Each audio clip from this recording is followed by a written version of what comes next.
Então, pessoal, a gente escolheu esse tema, eu e Valéria. Para quem não me conhece, meu nome é Kênia. Eu sou cardiologista e terapeuta ortomolecular. Então, esse tema foi proposto pela Valéria através de uma matéria que saiu nos jornais aí recentemente sobre medicina e espiritualidade.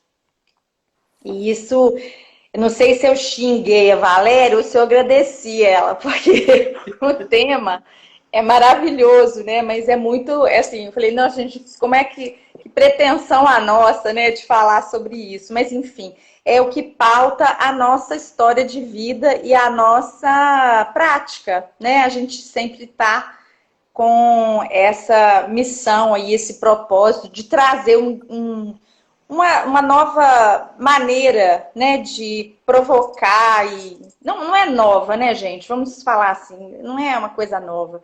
É algo que está acontecendo, né, no mundo inteiro. Então é aquela história de se questionar, né, os métodos e complementar, né, toda a ciência médica com terapias que vão ajudar, que vão agregar. E agora esse tema ele é muito pertinente porque, especialmente nessa época, né, em que nós estamos vivendo, trabalhar a questão da sutileza, né, do mundo invisível aí na história da cura e da medicina.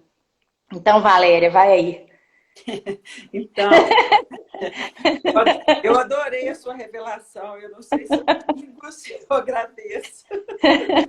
Eu Eu fiquei também não. no meio do caminho, assim, não sabia o que eu fazia, não.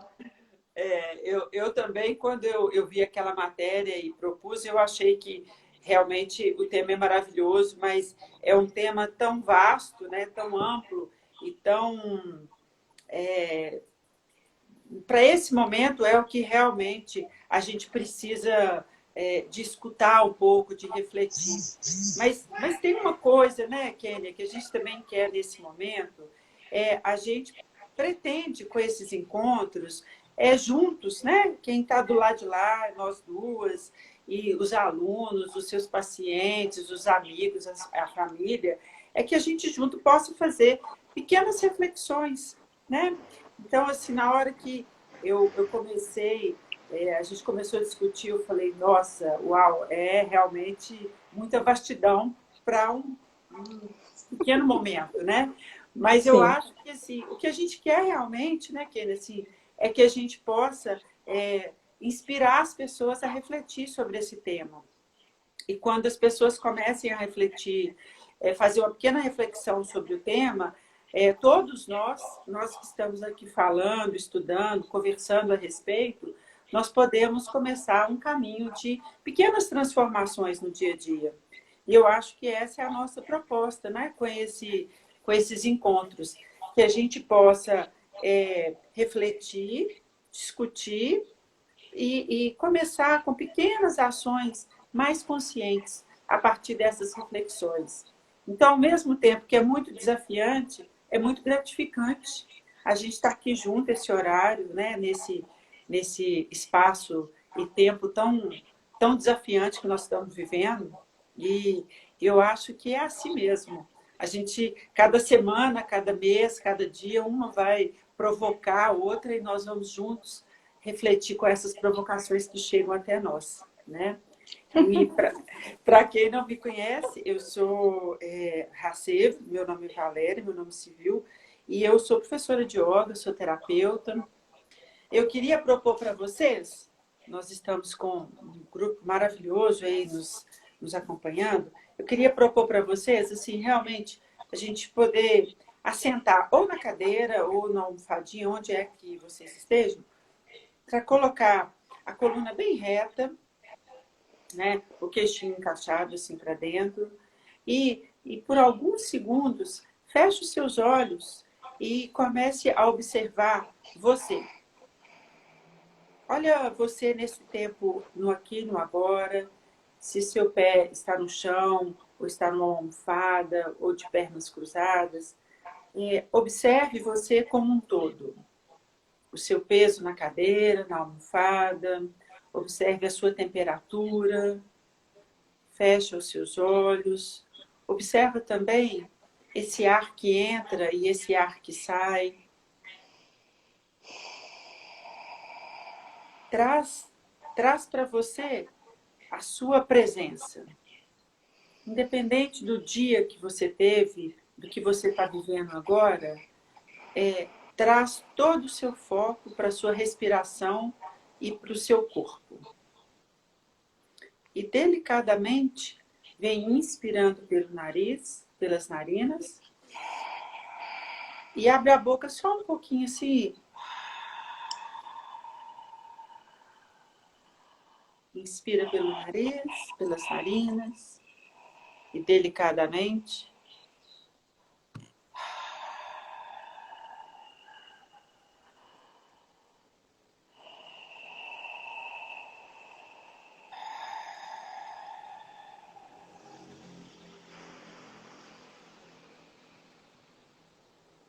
e nessa presença, nesse aqui, nesse agora, nessa observação,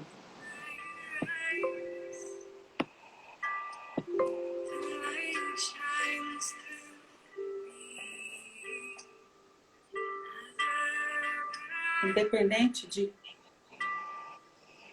do que a sua mente esteja falando, aí fique presente.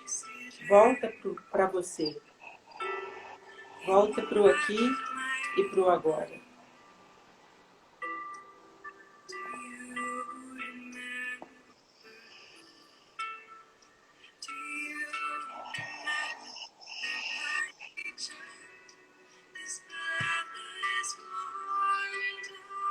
E com seus olhos fechados e com esse foco completo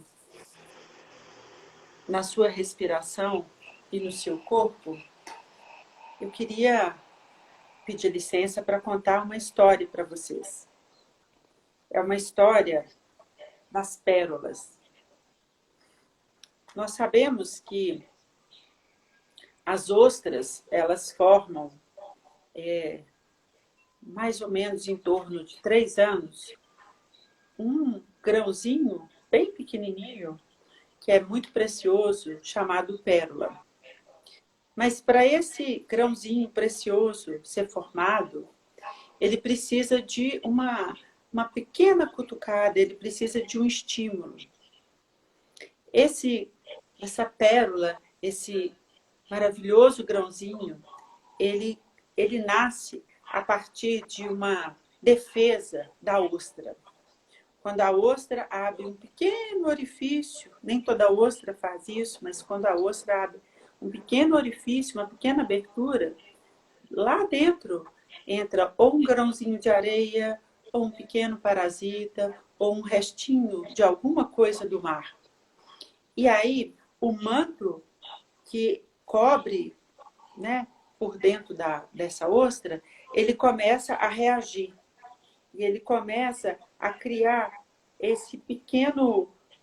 pequenas modificações, e com o decorrer de 3 anos, ele libera para o planeta, para nós, essa pérola. E aí, o nosso convite é pensar um pouco nesse tema de medicina e de espiritualidade. O que seria essa pérola? O que seria essa areia? E o que seria esse manto interno? Então, para nós, o que a gente entende que essa areia, esse lugar que esse pequeno parasita ou um restinho que entra dentro da ostra, são os nossos desafios. E dentro da nossa capa, dentro do nosso interno, existe um manto protetor. E esse manto protetor é a nossa alma, é a nossa espiritualidade, é o nosso espírito, é a nossa luz. E nesse desafio, eu posso liberar para o mundo uma pérola, um grande aprendizado para mim e para o outro. E se eu não convido, se eu não entro em contato com essa luz que sou eu posso começar a reagir, eu posso começar a inventar intrigas mentais, escutar as minhas intrigas mentais, eu posso começar a reclamar e posso passar uma grande parte da minha vida não colocando para fora essa grande pérola que sou eu, a partir dos meus desafios, das minhas cutucadas, dos meus momentos onde eu preciso de colocar para fora o melhor de mim. Então, a gente quer começar com o tema, falando de espiritualidade, que a espiritualidade, ela pode vir a partir de uma religião, mas não necessariamente de qualquer tipo de religião.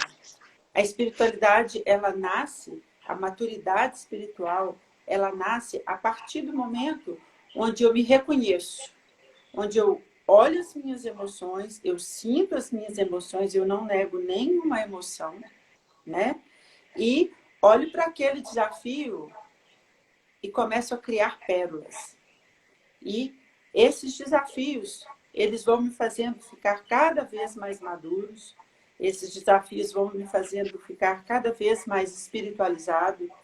E eu posso, né, aprender com diversas religiões, com diversos tipos de cursos, ou das minhas reflexões, ou das minhas meditações, como criar essas pérolas dentro de mim e como elaborar essas pérolas dentro de mim.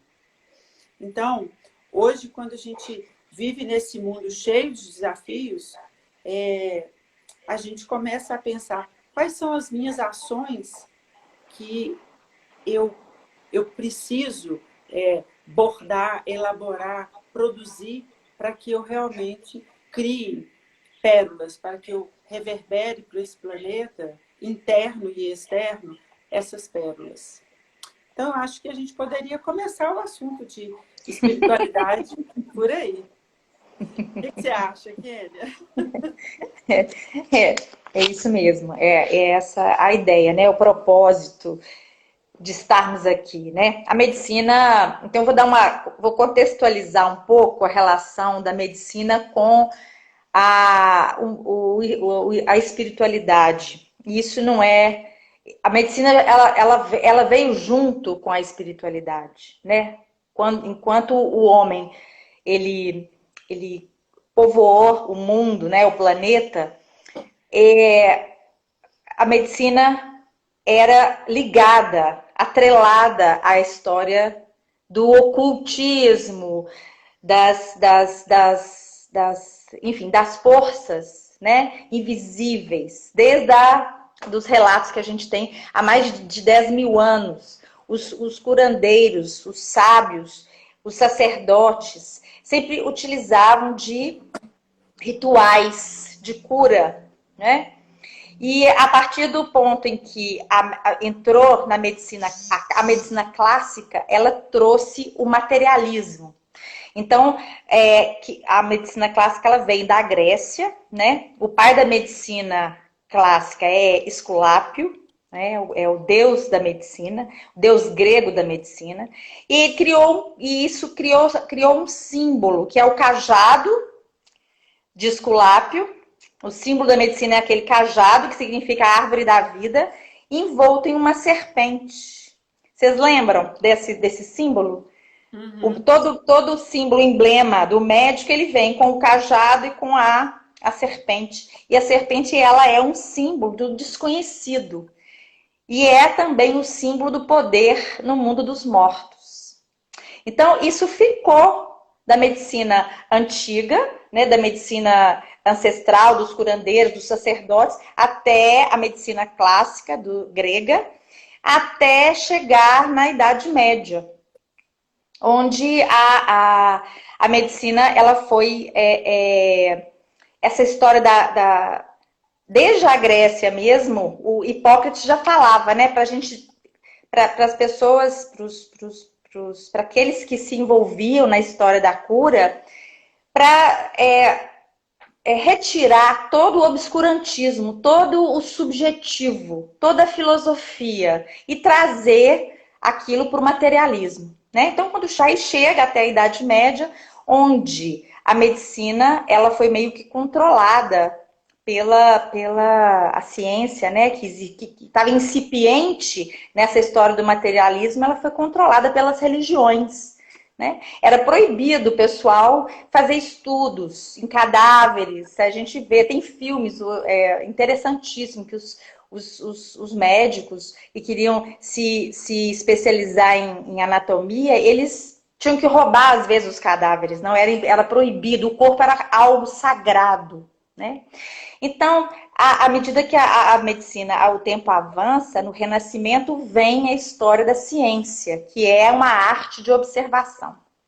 Então, aí chegamos agora, na atualidade, né, com tanta tecnologia, com tantos recursos, com tanta, enfim, com tanta sabedoria, né, e tantas evidências de uma série de coisas interessantes que vem agregando e evoluindo para melhorar a qualidade de vida, para melhorar a saúde das pessoas.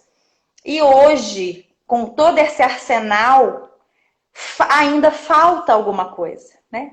Falta algo nessa história do materialismo, do medicamento, da intervenção, enfim, que tudo é muito maravilhoso, mas fica faltando algo, né? Que a gente não abandonou, mas deixou aí a coisa de forma mais subliminar.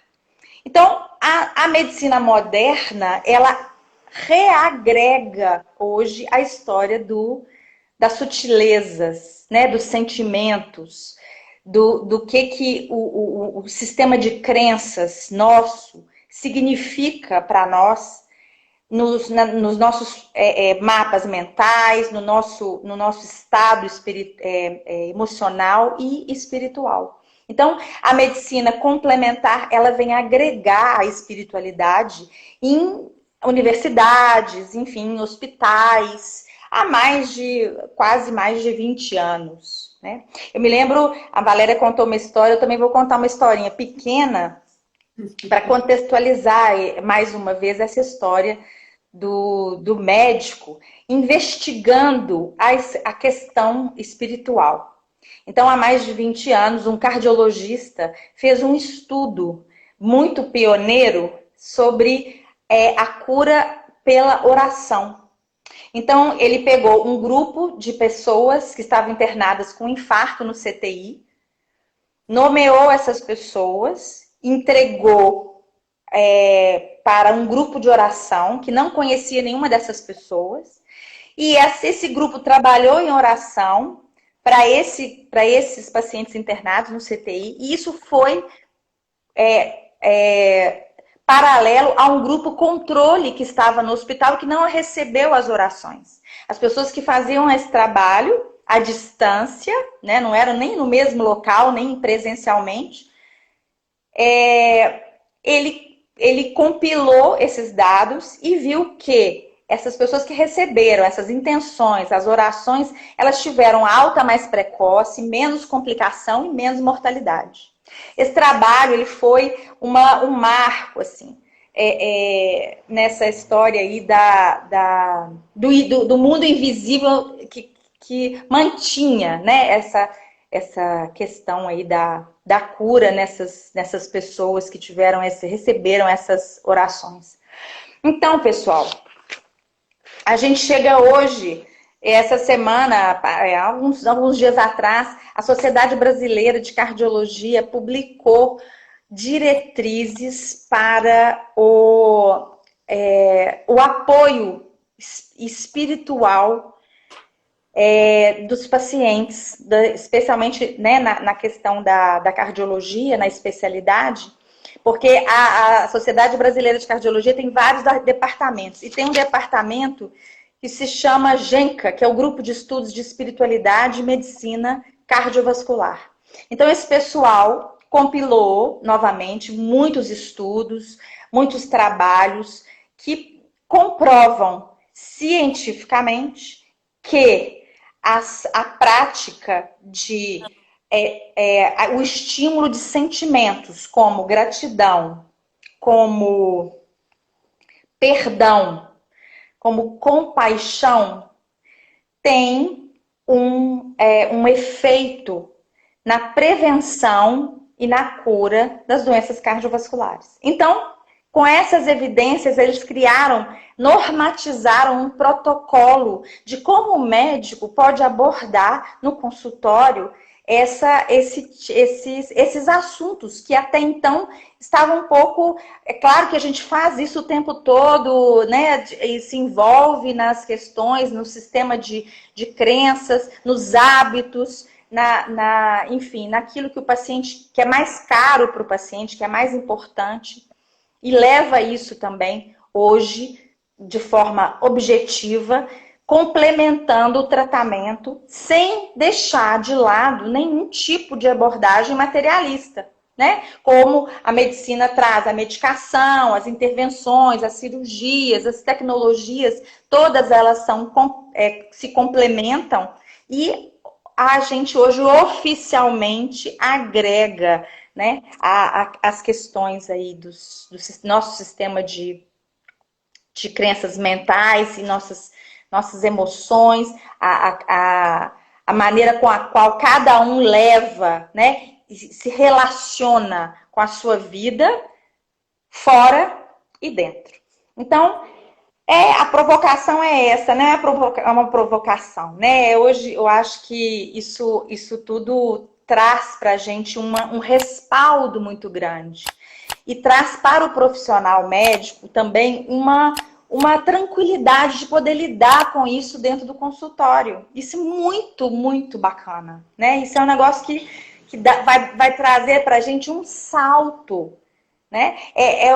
No consultório eu acolho todas as questões do meu paciente, né? No consultório eu consigo interagir e ajustar e tentar dar sugestões para que isso se aflore naquele paciente, para que a cura, né? Para que os processos daquele paciente daquela pessoa sejam felizes, né? Tem um final e uma conclusão mais integralizada, né? Então é isso. A outra coisa que foi observada nos estudos, especialmente na área da cardiologia, é que os sentimentos e as questões relativas ao humor, né? Os pensamentos recorrentes negativos, a depressão, a ansiedade, a hostilidade, a raiva, né? Todos esses sentimentos que são tão comuns, especialmente hoje, eles têm uma repercussão muito negativa sobre a saúde como um todo, especificamente sobre o aparelho cardiovascular, gerando eventos, né? Desastrosos no corpo, no organismo das pessoas. Então, o estímulo a essa questão aí de cultivar sentimentos como o amor, a compaixão, a gratidão, né? Estimular a meditação, o relaxamento, tudo isso vem nesse pacote aí das diretrizes sobre medicina, sobre a questão da espiritualidade. Bom, para finalizar, gente, eu queria dizer o seguinte. Existe uma inteligência por trás, né, daquilo que a gente consegue ver. A física quântica já resolveu esse problema, né? Os estudos de física quântica, eles conseguem nos comprovar que a questão da informação vem através de antes da estrutura do gen.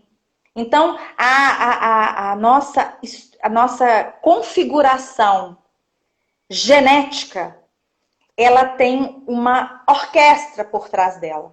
Existe algo que a gente vai chamar dessa sutileza, dessas informações que estão no campo sutil, que mandam, sugerem e organizam o nosso mapa genético.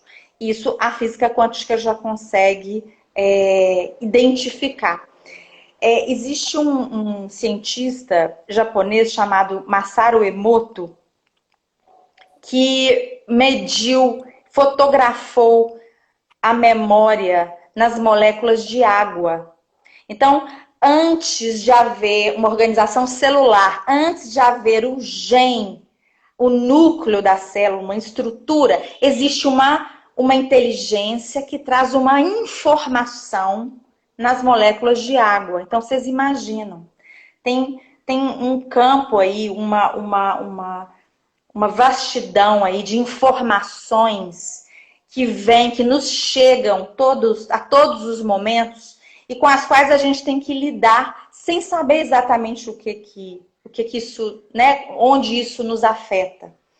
Então, se a gente não está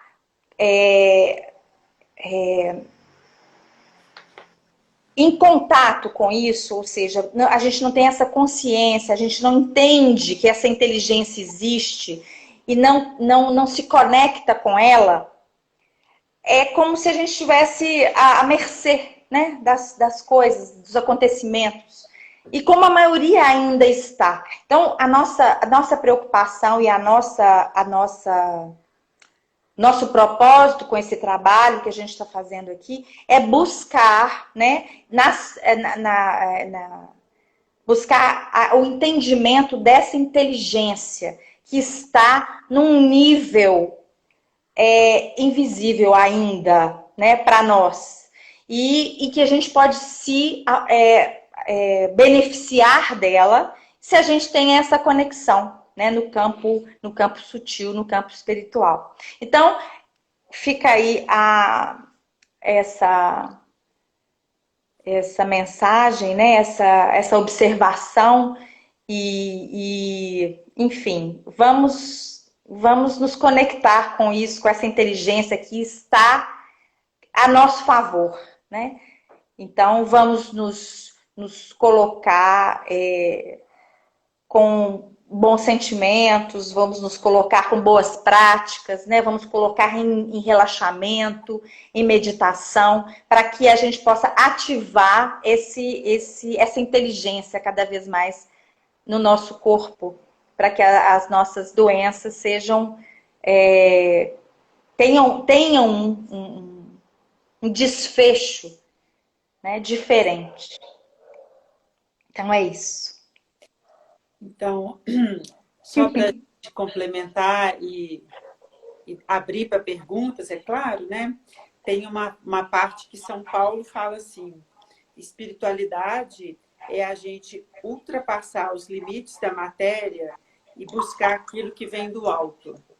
E aí a gente fica pensando, né? O que vem do alto? Vem do alto essa nossa inteligência emocional. Vem do alto essa nossa maturidade espiritual. Vem do alto esses propósitos que, pouco a pouco, a gente vai desvendando da nossa vida, que faz sentido para nós. Né? E o Yogi Bhajan, que é o nosso professor, né, de Kundalini Yoga, o nosso grande mestre, ele fala assim: o que é espiritualidade? Espiritualidade não é sorte, não é azar, não é ficar o tempo inteiro em orações, em meditações. Espiritualidade é a gente poder olhar para a vida com um sorriso, mesmo naqueles momentos onde ela nos confronta. Então, assim, né, como a Kênia falou, esse grande saldo que a medicina vem dando, e todos esses estudos, né, das meditações, das orações, isso tudo vem trazer para nós esse lugar da gente cultivar em nós esses bons, vamos chamar, né, esses bons hábitos, né, da gratidão, da compaixão, do amor primeiro o amor a mim mesmo, ao amor ao próximo. Porque tem uma coisa que é bem interessante a gente pensar, né? O maior altruísta, ele é super egoísta. Porque quanto mais você faz pelo outro, mais você ganha. Então, na verdade, todo esse cultivo que os médicos, né, já vem trazendo, a gente tem vários médicos que são alunos de yoga, Tem vários médicos que a gente leva a família, que já trazem isso dentro do dia a dia. E aí, quando você vai conversando e tudo, a pessoa, ela realmente, ela não está ligada a nenhum tipo de religião. Ela está ligada a esse amor que ela tem por cuidar do outro. Ela está ligada a esse propósito que ela tem para fazer a melhor medicina do mundo enquanto ele estiver naquele momento ali. Então, só para a gente pensar que quanto mais espiritualizado a gente se torna, mais humilde e mais conectado com todas as nossas emoções, a gente é. E quanto mais a gente faz pelo outro, mais a gente recebe, né, essa gama de energia que uma pessoa que te agradece, ela te envolve de puro amor, de puras bênçãos. Então, a espiritualidade, ela é realmente esse lugar da gente ir além da matéria e ao mesmo tempo estar na matéria. Acho que é isso. A gente pode abrir para pergunta, se for o caso, a gente ainda tem um tempinho? Tem. É interessante como a medicina fez um caminho de volta, né, ao início, né, com toda a tecnologia, com todos os recursos, com tudo que hoje a gente experimenta, né, e se beneficia, a volta à essência da promoção da cura. Uhum. Não só nos bons hábitos, porque existe algo além de fazer atividade física, de se alimentar bem, né? Do controle da pressão, do controle da glicose, do colesterol, existe muito, muito mais do que isso. Então, o médico, ele hoje faz, né, com todos esses recursos, um benefício, né, da medicina, ele é incontestável. Mas a gente agora agregando, ampliando, né, ampliando o leque, né, das possibilidades, usando a nossa inteligência espiritual. Ela vai além da inteligência mental, além da inteligência emocional. A inteligência espiritual, ela engloba toda a nossa capacidade de transitar pelo mundo, fazendo o melhor que a gente puder, sendo os melhores ou médicos, terapeutas, engenheiros, psicólogos, enfim, todas as, né, tudo, porque todos nós podemos ser agentes de cura. Eu escutei uma palestra do professor Sérgio Felipe de Oliveira, que ele é um médico cardiologista, ele representa aí a disciplina de medicina e espiritualidade na USP, e ele tem palestras interessantíssimas, e ele fala que quanto mais a gente envelhece, mais capacidade de cura a gente tem. Por causa como o corpo vai envelhecendo, a energia de cura ela vai aumentando. Olha que coisa maravilhosa. Sim. A nossa pineal, que é aquela glândula que fica no meio, né, da cabeça, do meio do cérebro, que é o tamanho de uma bolinha e que faz essa ponte energética, né, entre a energia eletromagnética que existe, né, e o nosso corpo, conectando todos nós seres nesse planeta Terra, para que a gente possa, como, né, essa massa de pessoas, de energia, ser cada vez mais eficiente no nosso bem-estar, na condução das nossas vidas de uma forma equilibrada, feliz enfim, plena. Né? Então é isso, pessoal. E é isso. E quanto mais a gente melhora o nosso campo, o campo da nossa família, o campo da nossa cidade, do nosso. Por isso que as orações em grupo funcionam super bem. Por isso que as meditações, independente de qualquer tipo de crença, quando a gente se reúne com um propósito elevado, isso amplia e isso aumenta, né, o que a gente chama de campo. E esse campo morfogenético, ele se espalha. Então, que nós possamos estar juntos aqui, sempre vibrando da melhor forma para a gente se curar e para a gente espalhar esse momento poderoso que nós temos, de estar juntos e curar a todos. Obrigada, pessoal. Obrigada, Kênia. Obrigada, pessoal. Obrigada, gente. Obrigada pela Por presença de estarmos todo mundo aí. juntos.